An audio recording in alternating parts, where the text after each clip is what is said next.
Alright guys, so we're back. We're about to do the scratch coat now. I pretty much always start from the top, work my way to the bottom. So this would be the cement, our cement, right here.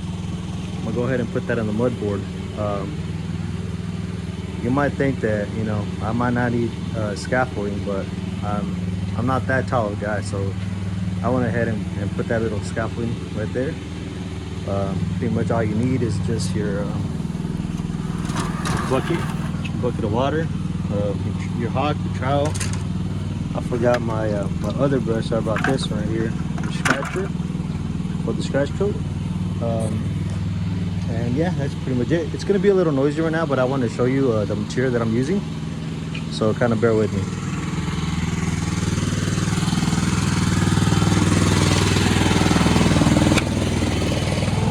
We're using the Riverside plastic. All right, so this is our cement. That's our plaster sand, wash sand, and we're mixing it with this mix right here. We use 2 bags right here.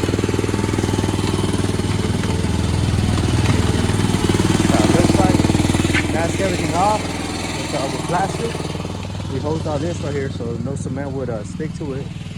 And yeah, like I said, I'm a one-man show. I mean, it's not that bad. I'm gonna try to have somebody else help me out for tomorrow because the brown coat does take a little bit longer. You do not want to kill yourself. So yeah, well, let's get the scratch coat started. By the way, mask everything off. This right here, we're gonna end our scratch align with this right here, and then our brown, we're gonna go over that. I'm gonna tell you about that later.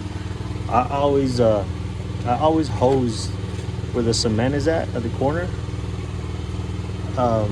I believe it doesn't crack that easy. I know it's just water, but this cement right here, as it's drying, it's sucking into the new cement, the scratch coat. Therefore, I think again, you can verify that or not. I mean, it might be just me being paranoid, but I think water does help. So yeah, we're gonna go ahead and do the scratch coat right now. All right, guys. So cement's already there, right? Now I gotta do the lines here. That's your scratch right there, right? It's got both 2 sides to it. So what I like to do is I like to push the cement and bring it back. That way it fills most of the voids. That's why it looks like that. See, like this right here, it's all right. You know, you can leave it like this, but it's just a little pet peeve of mine to, you know, just to kind of leave it nice and straight. That way it's a lot easier to do the brown coat. So that's what we're gonna do. This is a little bit dry, especially this one right here. So we're gonna just kind of play with it. Okay.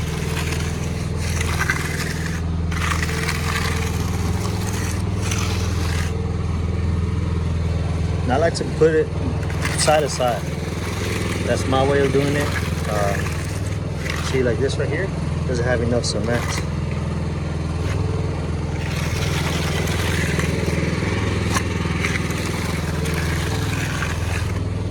Right? So this is why I like to leave it like that. I like to push the cement back and forth so I can feel all the voids. You don't have to, like I said, but it looks really good. You know what I mean? It looks good on you. It says a lot about you, that you actually care about your work. Because yeah, we're gonna go ahead and brown coat it, and nobody's gonna care about this or see it. But you know, anybody that passes by and sees nice straight lines, they might not know exactly what's going on. They might see that, you know what, it actually looks good. You know, it's nice and straight. So this is why I take a little bit more time doing my scratch coat. You know, so here it goes.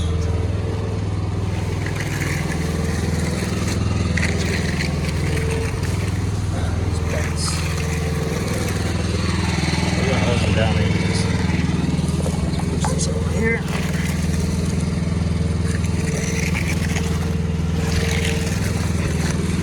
Okay, and also notice that I have this, not backwards, but it's upside down.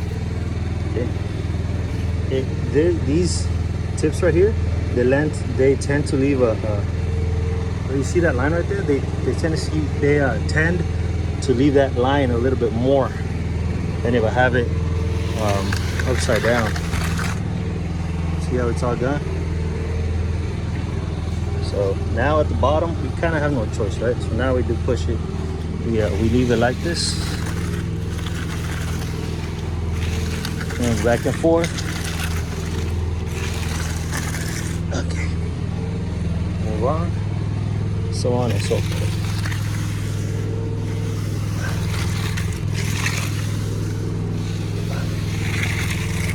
Okay. Same thing here.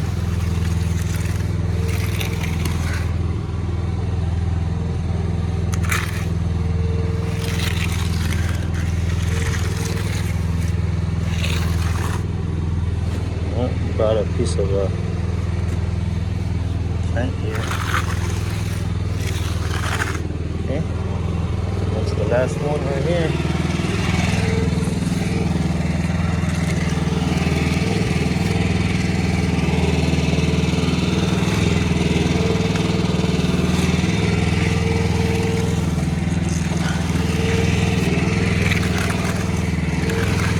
All right, so now after we do our lines,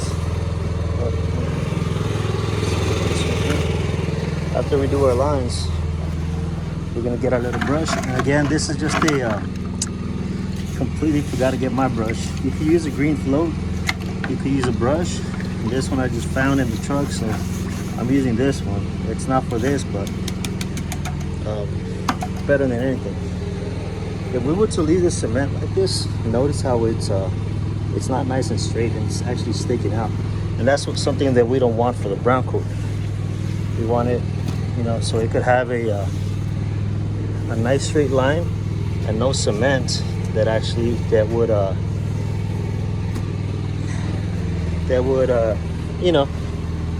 would stop the rod or the what's that other thing called, the derby, from it working the way it's supposed to be working. So it's nice and straight. See that?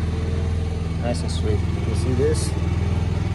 This, you have to make this look into this right here, right? So you gotta clean everything up so you could work a lot easier and a lot better for the brown coat.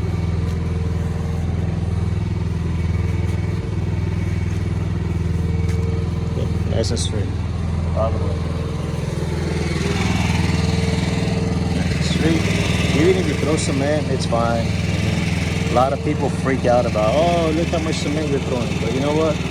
At the end of the day, if it's nice and straight, it's a lot better than not wasting a lot of material and it not being straight. You know what I mean? So at the very top, we're gonna let these dry, and then we're gonna hit it with a little margin trowel and remove everything.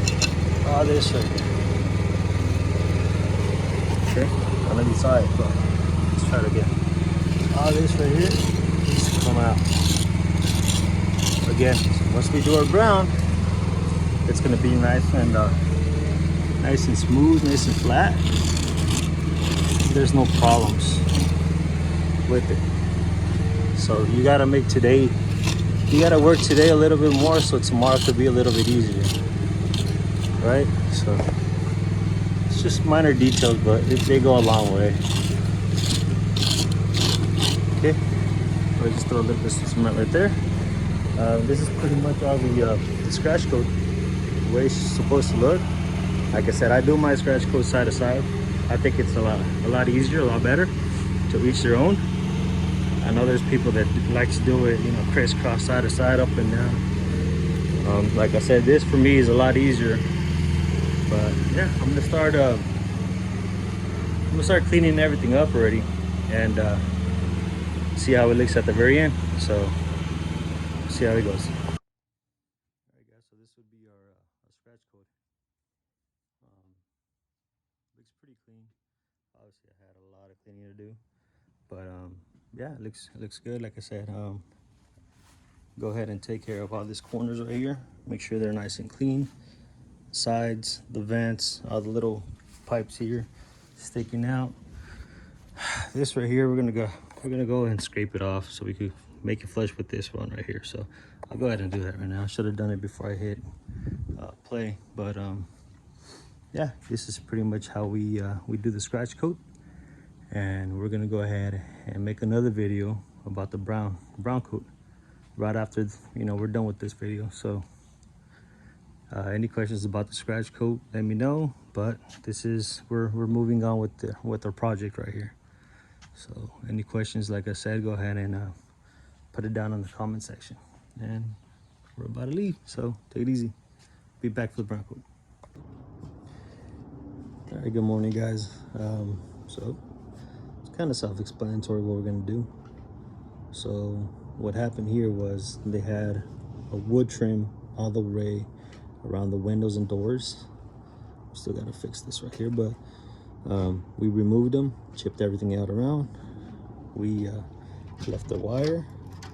This is the old paper, the moist stop. As you can see, it wasn't even overlapped from the moist stop to the paper. So, you know, water, when it was coming down, it was coming down bad. And you know, it does its damage, as you can see, paper and wood.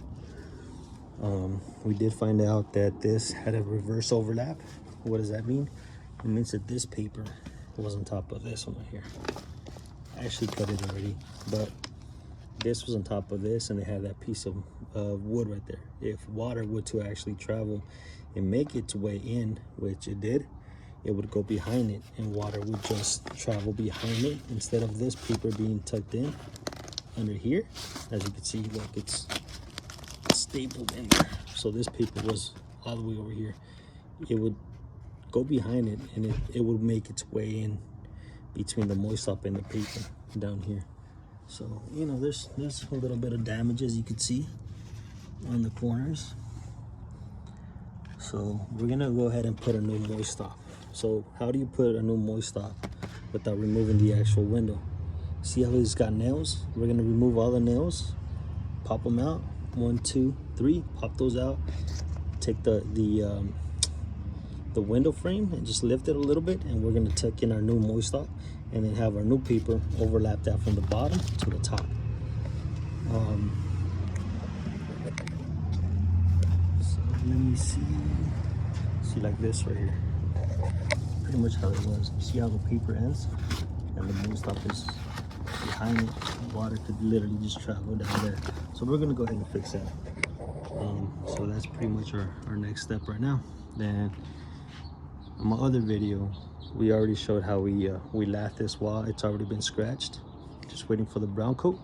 So this is our main focus right now. Let me go back a little bit so you guys can see what we're gonna be working with today, and I'll show you how it looks in a bit. All right, cool. So we got the moist stop.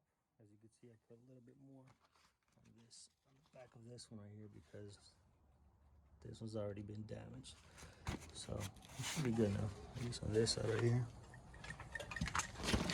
A little bit over here, overlapping. The bottom part, like I said, it's under the fence right here. So I need to go ahead and put nails right here. I put the line wire already. That way, once we put our paper, there's not a gap in between right here. A lot of cement goes in. This stops the paper from going in. So our next step would be to put our paper underneath this one. We could even put it underneath this one right here. Yeah, we'll put it underneath this one right here, and then make it look like this right here. Almost looks like we just installed this window right here.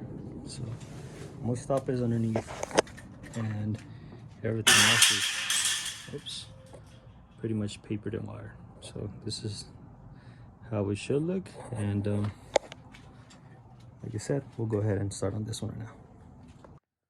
Cool. So put the moist stop already, put the paper, put a little bit of moist stop right there because of that wood. So we did that, caulked all the way around on top. For this one right here, we this metal right here, because the stucco needs to end somewhere, called the mill core. We put the 40 flash first on the bottom, staple it and then put this on top. And we're gonna go ahead and put the paper on top of this right here. So everything, it's pretty much a nice cut. It's gonna look good. It should look good at the end. But this is pretty much how it looks right now. We're gonna go ahead and put the rest of the paper on this side right here, put the wire on everything, and you know, we're moving along. We're making progress. Actually on this section right here, it would have been a lot better to remove this whole piece. That way it's flush from this mill core to that the frame, the window frame, be nice and flush, nice and straight. But you know, sometimes, you know, the homeowners don't want to, and we pretty much have to work with what we have. So this is what we have, and this is what we have to work with. So right, so that's it for this. So moving on to the next. Finally got it chipped out. A couple things down here. I'm sure I already showed you guys, but this paper was on top, just like this right here. Which in reality, again, the moist top has to be on top of this paper so the water could run down. Now, let's get up here real quick. This moist top was like this, and the paper was behind, well, not even behind it, but as you can see, it stopped right there. Not a big deal, I guess you could say, because the eaves are like hella big. They're very, very long, so no water's gonna come through. But I'm guessing that they did have this right here is water, like water stains. See it? So I'm guessing that they probably had a roof leak before here, because again, there's no way water could go, you know, down in through here and make it up here, unless it's the like the magic bullet, right? But yeah, there's water stains right there. Pretty sure it was coming from the roof. But yeah, just showing you where we are, our progress. And I'm gonna do exactly what I did to this windows. Put the moist stop down here, put the paper on first, moist stop. These are fine, these are fine. I'll probably just put a moist stop up there and paper it, wire it, and hopefully I got time to scratch coat it. So that's our next move right now. Cool. So another day, another dollar. Got the lath done yesterday. Everything's moving accordingly to plan. Said I was gonna scratch, but obviously it was a little too late. But today we're gonna go ahead and brown coat this right here. So I got the mixture out there running. Like I said, I'm a one-man show, so I gotta mix and apply it. So what I'm gonna do is, you see where the line is, the shade line. I'm gonna go ahead and try to do from that line to the bottom. Obviously the sun's hitting it, it's gonna dry faster. Not really gonna worry about the top right now. I'm just gonna my main focus is just this bottom part right here. So that's pretty much our next step. It's gonna be a little noisy, but just kind of bear with me.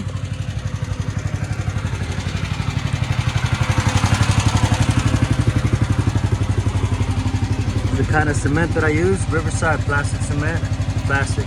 Make sure it's plastic, and you know, just your average plaster sand. You know, that's wash sand. Mix it 3-to-1 ratio, one of these, and you should be good to go. So I'm gonna go ahead and do that right now. And and these are the tools that I'm gonna be using. This is a rod. This one right here I don't really use, to be honest with you, but I always carry it with me. All right, I pretty much use these right here, the rods. I think they're a lot better, but these are good for the bottom of windows, or in this case, I'm gonna use them at the very corner, the Derby. So I'm gonna go ahead and start mixing and get the cement on the wall right now. All right, finally back, and we're gonna start doing the color coat. So we finished the brown coat. That line right there that you see, it's pretty much the I guess you could call it the joint that we did in the bottom first, then the top. Obviously, like I said, I'm here by myself, so it's a little hard to mix and spread at the same time. This is the our three buckets that we're gonna go ahead and mix. So what I did was I grabbed one bucket, filled it up with water, put the color, mixed it, and then gradually started putting in different buckets. That one bucket that I did mix, however, I poured it on the next one and then hosed it down because there's a lot of color down there. And we're probably just going to use 3 buckets for right now. So all we have to do is just put the stucco in the buckets, mix them, and spread it. All right, so we mixed the stucco already. In this case, it's going to be the base doesn't really matter because it's going to be painted anyways. What does matter would be this right here. This would be the grade of the sand, 1620, which is like the coarse. It's the heaviest sand that you could get. So we put the 1620. We just added color because we don't want our repair to look like an eyesore. So this is pretty much what we got. And that's the house color. This is going to dry and it's going to look a lot lighter. So rule number 352 on the plastering industry: never buy buckets from the Home Depot because stuff like this would happen. This is too heavy, and you know, I'm not saying the bucket is old, but it's gonna happen. Next thing you got to do is you have to hose down the wall so you could go ahead and spread. The question is, how much water do you actually put? Well, since it's by myself, it's 22 feet long. It's actually cloudy today, so it's perfect. I went ahead and soaked it this morning, soaked it again right now, and I'm gonna go ahead and put the sand finish first. So we're pretty much set. We're gonna use our Hawk red float. If you want to use a green one, go ahead and use it. It's not necessarily. We're gonna go ahead and just use the red float, the Hawk. We're actually gonna go ahead and use a 4-foot ladder for this right here. We don't need scaffolding. It's quick and easy, so we're gonna go ahead and spread right now. All right, so that's the first coat of the color coat, right? That's what we. It's pretty much like a sand finish. It's obviously not that perfect, but like I said, everything's done with the red float. In order to get this type of texture, you need that type of sand behind it, and then put the texture over this right here. So that's what we're gonna go ahead and do now. Me personally, I use these trowels right here. You could do, you know, however you want it, but preferably use square trowels to do any type of texture. And try not to move fast, you know, just try to go nice and slow. That way you could go ahead and you know, try to match it as much as you can. So nice and slow is always better. What else was I gonna say? What else? That's pretty much it. I mean, I didn't rush it, but I try to do this right now, so it could kind of go and dry. So it all depends about the water as well. If it's a sunny day, which is not right now, put a lot of water on it, a lot of water, because if you're by yourself like me, you don't want this to dry halfway. So you would want to put water, let it dry, water, mist it until it's nice, and until water pretty much comes down from the weave screed. Put a little bit of water and then go ahead and spread it. Like I said, right now it's a pretty really good day for me to texture, so that's what I'm gonna go ahead and do right now, and see how it looks right now. Cool. So we're done with the texture. I don't know if you guys could tell. There we go. That's the old one.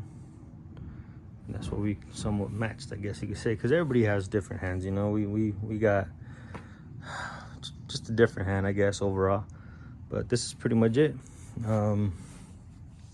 We put a little bit of glue on the bottom. We went ahead and put stucco over the foundation, make it look nice and clean. I still got a little bit of small repairs to do over there, but you know, I'll do it right now.